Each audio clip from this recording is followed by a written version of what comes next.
கிறிஸ்துவுக்குள் பிரியமான அன்பு சகோதர சகோதரிகள் யாவரையும்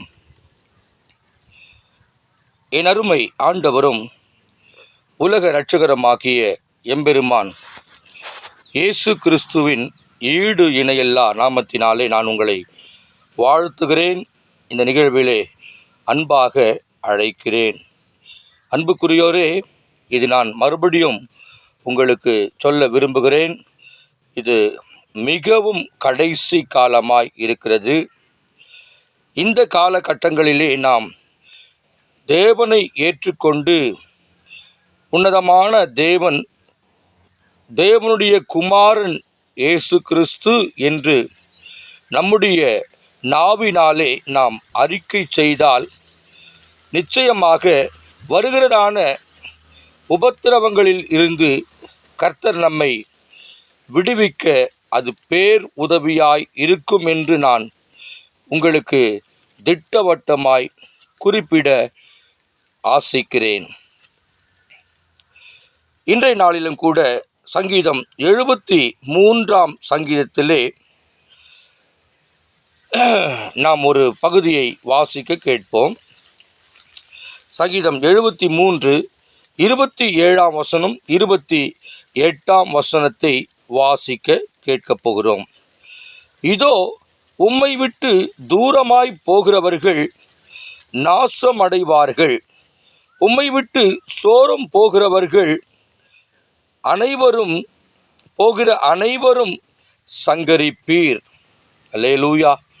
எனக்கு அருமையானவர்களே, இது கடைசி காலமாக இருக்கிறபடினாலே நாம் ஆண்டவரை விட்டு விலகி செல்லாதவர்களாய், அவரே எனக்கு தஞ்சம், அவரே எனக்கு கோட்டை, அவர்தான் எனக்கு தேவன், நான் நம்பியிருக்கிறவர் அவர் மாத்திரம்தான் என்று நாம் சொல்வோமானால் நிச்சயமாகவே நாம் இந்த கடைசி காலங்களிலே எவனை விழுங்கலாம் என்று வகை தேடி சுற்றி திரிகிறதான அந்த சிங்கத்தின் வாயிலிருந்து நம்மை கர்த்தர் விடுவிக்க நல்லவராயிருக்கிறார்.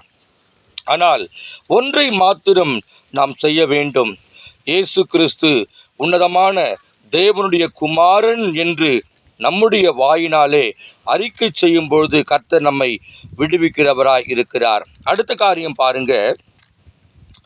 எனக்கோ தேவனை அண்டிக் கொண்டிருப்பதே நலம். நான் உமது கிரியைகளை எல்லாம் சொல்லி வரும்படி கர்த்தராகிய ஆண்டவர் மேல் என் நம்பிக்கை வைத்திருக்கிறேன். அல்லேலூயா.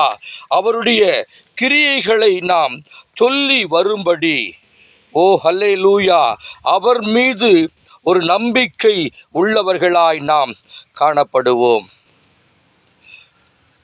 பிரியமானவர்களே, அவரை நோக்கி பார்த்தவர்கள், அவரை நம்பினவர்கள், அவர் மேல் நோக்கமாய் இருப்பவர்கள், அவரே எனக்கு தஞ்சம் என்று சொல்பவர்கள், அவர்தான் என் தேவன் என்று சொல்பவர்கள், ஒரு நாளும் அவர்கள் கெட்டு போன சரித்திரமே கிடையாது. நான் என்னுடைய வாழ்க்கையிலே அதை நன்றாய் அனுபவித்திருக்கிறேன். நான் வாலிபனாய் இருக்கும் பொழுது அநேக தவறுகளை நான் செய்திருக்கிறேன். ஆனால் இயேசு கிறிஸ்துவை மனதார எப்பொழுது நான் ஏற்றுக்கொண்டேனோ அப்பொழுது எல்லா தவறுகளையும் நான் விட்டுவிட்டு, தேவனே உம்மையே நான் நம்பி இருக்கிறேன் என்று அவரிடத்திலே நான் சரணாகதி அடைந்தேன். பிரியமானவர்களே, அதன் பிறகுதான் கர்த்தர் என்னை படிப்படியாக உயர்த்தினார். இதை கேட்கிற அன்பு உள்ளங்களே, இது காலம் கடைசி காலம். நாம் தேவனையே நோக்கியிருப்போமா? அவரே நமக்கு தஞ்சம், அவர்தான் நமக்கு எல்லாம் என்று நாம் சொல்வோமானால் நிச்சயமாகவே கர்த்தர் நம்மை ஆசீர்வதிப்பார். நாம் ஜெபிக்கலாமா? பரலோக பிதாவே, இந்த வேளைக்காக ஸ்தோத்திரம் ஆண்டவரே. இயேசுவின் நாமத்தினாலே இதை கேட்ட அத்தனை உள்ளங்களும் ஆண்டவரே, இது கடைசி காலம், இயேசுவை நான் ஏற்றுக்கொள்கிறேன் என்று மனதார உம்மை ஏற்றுக்கொள்ள கர்த்தர் கிருபை தருவீராக. ஆசீர்வதியும். இயேசு கிறிஸ்துவின் நாமத்தினாலே வேண்டுகிறோம் நல்ல பிதாவே. ஆமேன், ஆமேன். அன்புக்குரியோரே, ஆண்டவர் என் தஞ்சம், ஆண்டவர் என் கோட்டை, என் பெலன் என்று சொல்லி பாருங்கள்.